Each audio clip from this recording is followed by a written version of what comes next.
Assalamualaikum warahmatullahi wabarakatuh. Perkenalkan, nama saya Meli Merlinda dari kelas BK 6B dengan NIM 1904321046.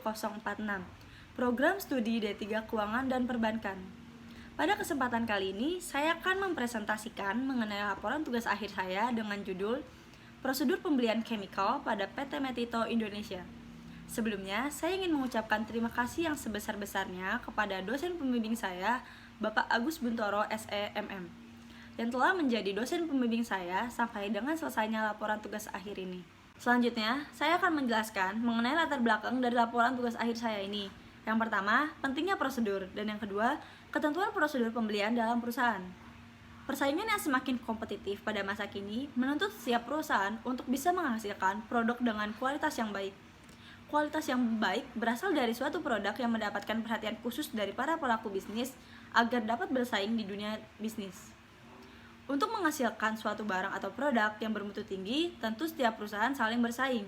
Maka dari itu, pentingnya setiap perusahaan memiliki kualitas bahan baku atau material yang baik agar mampu bersaing di dalam dunia global perindustrian. PT Metito Indonesia merupakan perusahaan yang bergerak dalam desain dan penyediaan air dan pengelolaan air limbah dan sistem desalinasi air dengan operasi yang mencakup 3 bidang bisnis, yaitu utilities, chemicals, design and build. Dalam keperluan pengelolaan air bersih dan air limbah terdapat bahan baku atau material yang dibutuhkannya. Salah satunya adalah chemical. Prosedur ada karena agar tidak terjadinya kesalahan. Maka dari itu, wajib setiap perusahaan harus mempunyai prosedur agar nanti ke depannya perusahaan tersebut berjalan dengan baik, tersusun dan terencana. Untuk tercapainya kelancaran tersebut, diperlukan prosedur pembelian yang baik.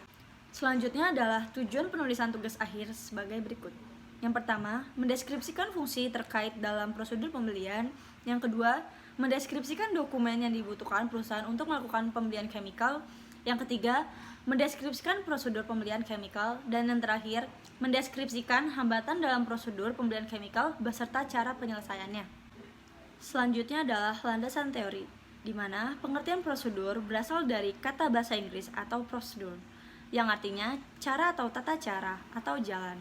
Dan dalam kosakata bahasa Indonesia disebut dengan prosedur. Menurut Kamus Besar Bahasa Indonesia atau KBBI, prosedur merupakan tahap kegiatan untuk menyelesaikan suatu aktivitas. Dan prosedur merupakan metode langkah demi langkah secara pasti dalam memecahkan suatu masalah.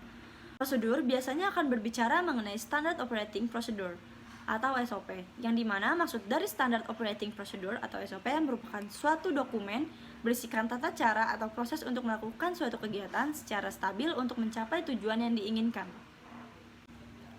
Selanjutnya, pengertian pembelian. Menurut Heri Aryadi dan Wahyuni dalam jurnal tahun 2019, pembelian atau purchasing merupakan salah satu usaha yang dilakukan untuk pengadaan barang yang diperlukan dalam suatu perusahaan. Kegiatan pembelian merupakan salah satu fungsi dasar dari perusahaan, karena suatu perusahaan tidak bisa beroperasi dengan baik jika tanpa adanya pengelolaan pembelian yang benar dan sesuai dengan prosedur yang ada.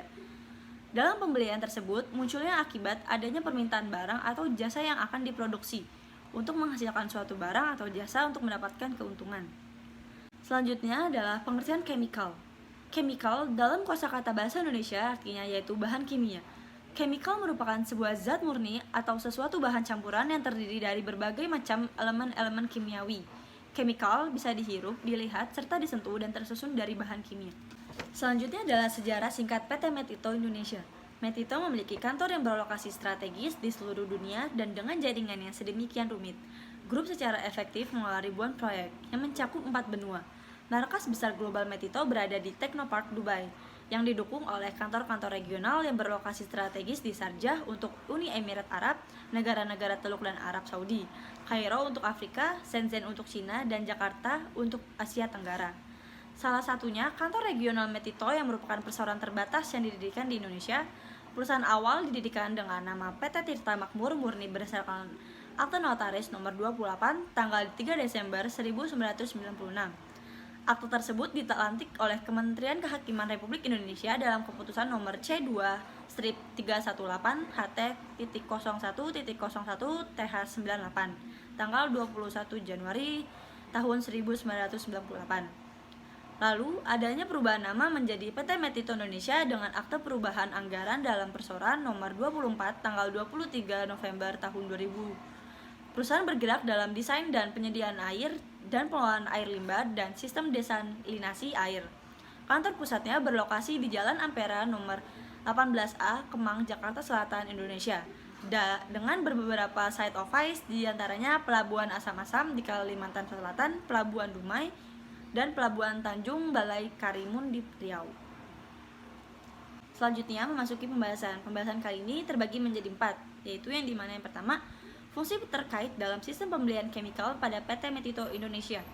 Fungsi yang terkait dalam sistem pembelian terbagi menjadi 4, yaitu yang pertama, fungsi gudang. Fungsi gudang dilakukan oleh bagian gudang. Barang didatang dicek diantaranya, yaitu dilihat dari kualitas, kuantiti, dan kesesuaian barang. Jika barang sudah sesuai, lalu menandatangani delivery order atau DO supplier tersebut. Ketiga, fungsi penerimaan. Fungsi penerimaan dilakukan oleh bagian warehouse, bagian purchasing, dan bagian quality control atau QC. Bagian QC akan memeriksakan apakah bahan baku atau material sudah sesuai atau tidak. Bagian warehouse akan memberikan laporan pembelian bahan baku atau material kepada bagian purchasing. Dan bagian purchasing akan memberikan dokumen ke bagian keuangan diantaranya receiving slip, invoice, faktur pajak, purchase order, dan delivery order. Yang keempat, fungsi akuntansi. Fungsi akuntansi dilakukan oleh bagian keuangan. Pada bagian keuangan akan membayar semua transaksi pembelian, menerima laporan pembelian bahan baku atau material yang dibeli, dan mencatat transaksi semua bahan baku atau material yang diterima, serta mengarsipkan laporan pembelian bahan baku atau material. Selanjutnya yang kedua, dokumen yang digunakan perusahaan untuk melakukan pembelian chemical. Adapun beberapa dokumen yang digunakan perusahaan untuk pembelian chemical di antara lain yaitu yang pertama, invoice, faktur pajak, purchase order, purchase request, dan delivery order. Dalam prosedur pembelian chemical terdapat 3 dasar atas pembelian, yaitu sebagai berikut. Bisa kita lihat tabel tersebut, yaitu yang pertama, cek gudang atau stok. Pada saat ada pembelian, setiap bulan, bagian admin sales marketing melihat stok gudang yang tersedia. Apabila stok barang sudah habis atau sudah menipis, bagian informasi sales marketing manager untuk pembelian stok. Lalu jika sudah di-approve, bagian admin sales marketing membuat PO atau purchase order. Yang kedua, purchase order dari klien untuk item yang tidak tersedia di gudang. Contohnya, jenis chemical bakteria sudah tidak ada stok di gudang. Maka atas dasar ini, bagian sales marketing meminta kepada bagian admin sales marketing membuat PRS atau purchase request. Selain itu, jenis chemical sodium hydro sudah tidak ada di gudang atau sudah menipis. Biasanya, admin bagian warehouse mengkonfirmasikan jika stok tersebut sudah habis di warehouse untuk mempertanyakan apakah ingin di stok kembali atau tidaknya item tersebut. Yang ketiga, atas dasar buffer stock atau cadangan stok. Terdapat beberapa faktor dari buffer stock, antara lain sebagai berikut. Yang pertama, ketersediaan barang di pasaran. Yang kedua, sebagai item untuk menyimpan stok penjualan. Contohnya, sodium hydro merupakan salah satu barang yang langka. Dan yang ketiga, berdasarkan pada budget atau anggaran. Dari ketiga faktor tersebut, bagian staff sales marketing akan membuat purchase request atau PRS atas persetujuan dari manajer sales marketing. Selanjutnya, prosedur pembelian chemical. Dimulai adanya prosedur permintaan pembelian. Pada saat adanya permintaan pembelian chemical bagian gudang atau warehouse, tiap bulannya bagian staff sales marketing melihat apakah item inventory di gudang masih tersedia atau tidak. Jika chemical sudah habis atau sudah menipis, bagian informasi sales marketing manager untuk pembelian stok. Lalu, jika sudah di-approve pada bagian sales marketing, maka staff sales marketing akan membuat purchase request atau PRS. Jika sudah diterima oleh bagian procurement admin, lalu menginformasikan lagi ke bagian procurement eksekutif. Selanjutnya, prosedur dalam memilih pemasok. Langkah selanjutnya, setelah adanya permintaan pembelian item inventory chemical pada bagian gudang atau warehouse ke bagian sales marketing manager, yaitu memilih atau mencari supplier. Bagian procurement admin dan procurement eksekutif mencari supplier untuk memenuhi kebutuhan purchase request tersebut, minimal 3 supplier pembanding. Yang harus dipilih dari pembanding supplier tersebut yaitu kualitas barang, ketersediaan barang, dan harga barang. Setelah menerima surat penawaran harga atau quotation dari 3 supplier pembanding tersebut, dipilih salah satu untuk memenuhi kebutuhan kriteria pembelian sesuai dengan permintaan PRS dari Chemical Department. Pilihan supplier tersebut harus diinformasikan ke bagian sales chemical department. Apakah sesuai dengan harga, kuantiti, dan memilih yang terbaik dari pembanding supplier tersebut. Selanjutnya, prosedur dalam pemesanan pembelian. Setelah memilih dari 3 supplier pembanding tersebut, harus diinformasikan lagi ke bagian PRS tersebut untuk memberitahukan supplier yang dipilih. Jika sudah sesuai, maka PO atau purchase order akan diterbitkan berdasarkan dengan harga yang sudah disepakati oleh kedua belah pihak antara customer dan supplier.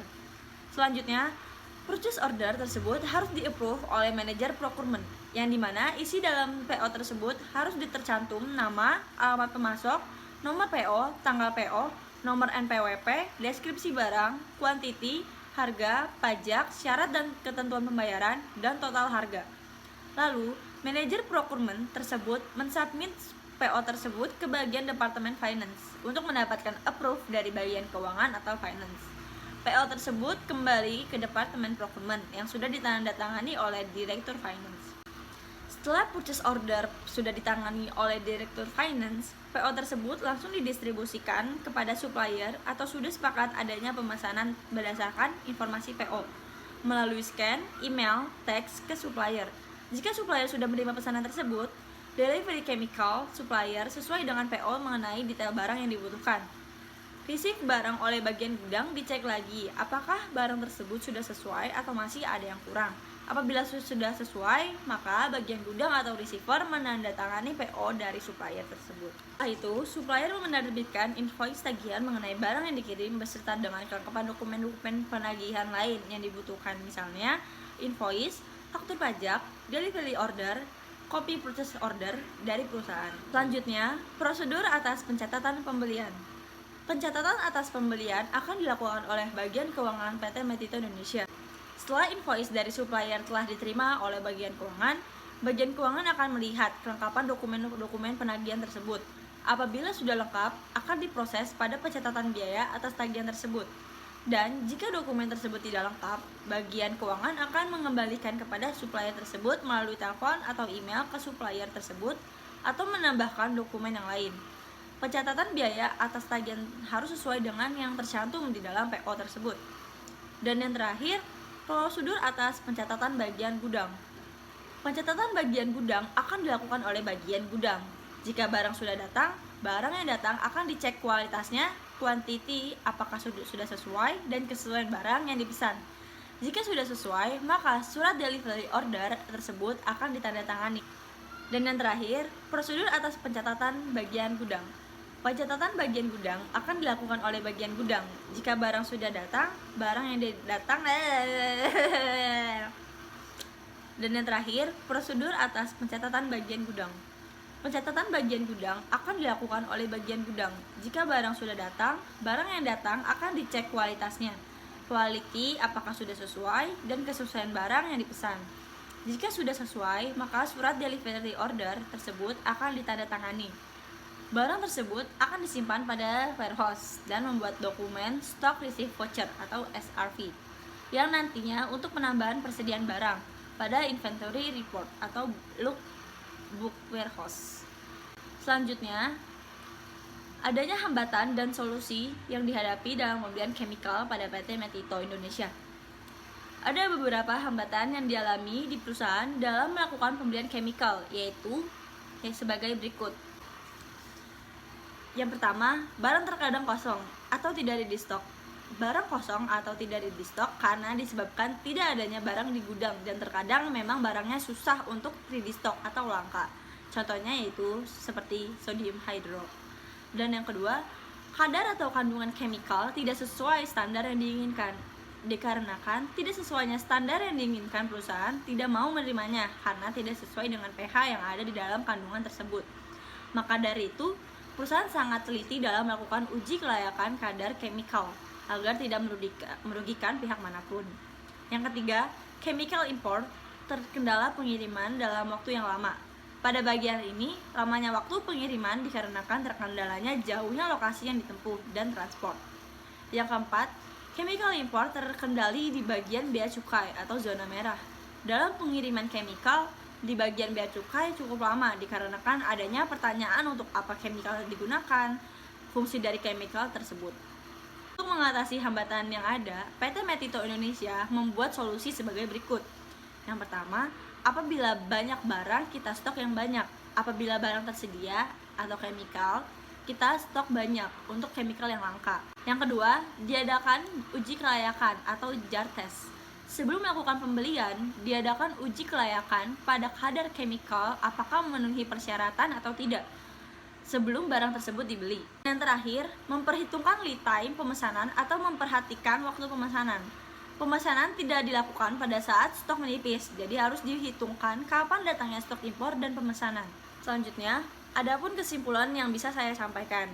Yang pertama, fungsi yang terkait dalam sistem pembelian chemical pada PT Metito Indonesia yaitu fungsi gudang mengajukan permintaan barang atau restock barang yang sudah habis. Lalu, bagian pembelian mencari informasi mengenai harga, memilih pemasok, dan pemesanan.